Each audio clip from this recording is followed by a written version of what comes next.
台南鹿耳门圣保庙迎春牛活动是不形文化资产，庙方逐年遵照这祭开做春牛，还有帮神。今年帮神穿鞋啊，佮甲裤脚放落来。庙方表示讲，这今年气候会较热，雨水会较少挂，而且对这正月初一开始呢，就开放予民众去望春牛啊。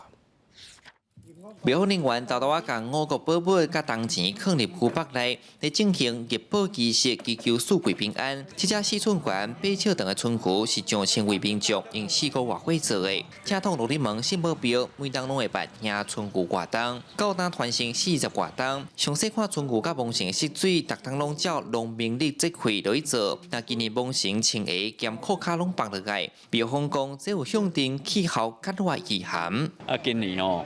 你也看下较欠雨水，下较炎热啊，所以大家爱节用水。你也看这个春牛神啊，我上家拢穿个啊，裤脚拢放落来安尼，啊，所以今年会较炎热。今年的春牛我做安尼咧拍拼，所以大家爱拍拼爱认真，啊，咱国家还会英雄。 为着要推广这项无形文化资产，庙方这届嘛邀请社区参学校来制作创意春牛，除了用大型的插贴啊落去组合，叫人发挥创意，用米袋啊、甲龟袋啊等物件来替牛做装摊，因当中做6只，初7嘛正式展出。牛的两边我们分别用了鹿耳门圣母庙的 Q 版神像，在另外一边我们展现了银海多元文化发展的特色。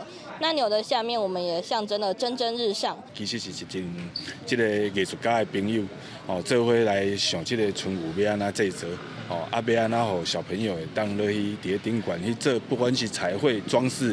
新正年头念米糕，未少人会去庙行春求平安。庙方按算正月初1要开放，予大家望春牛求好运。像人咧讲望牛头，子孙会出头。庙方表示，大家到时会当对牛头望到牛尾，而望每一个部位代表着无同的意涵。记者李上台南采访报道。